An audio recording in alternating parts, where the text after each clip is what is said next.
If you own an iPhone, you're about to get same-day delivery of emergency services through Amazon. Amazon just completed their acquisition of Globalstar for $11.6 billion.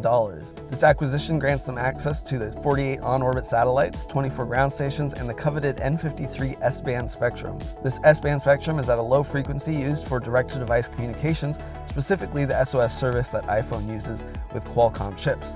Qualcomm acquired this frequency back in 2021 to develop the modem that was later integrated into iPhones to enable the SoS communications that can communicate with satellites. In 2022, Apple invested $1.5 billion into Globalstar, making them a 20% stakeholder and one of the key players at the negotiating table, as the price for Globalstar increased from the reported $9 billion late last year to $11.6 billion at time of closing.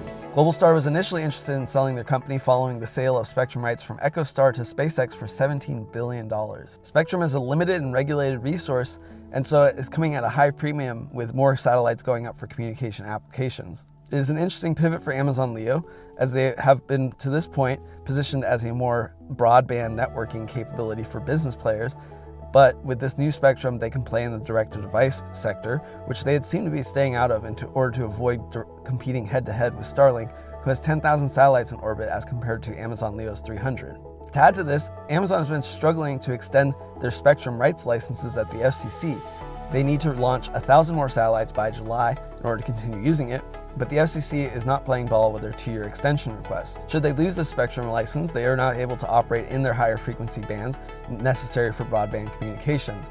It seems likely that they won't make it to the 1,000 satellites, as they've only been launching 100 a month. So acquiring this lower frequency spectrum that allows them to operate for direct-to-device applications could give them an interesting workaround to using their satellites for other applications.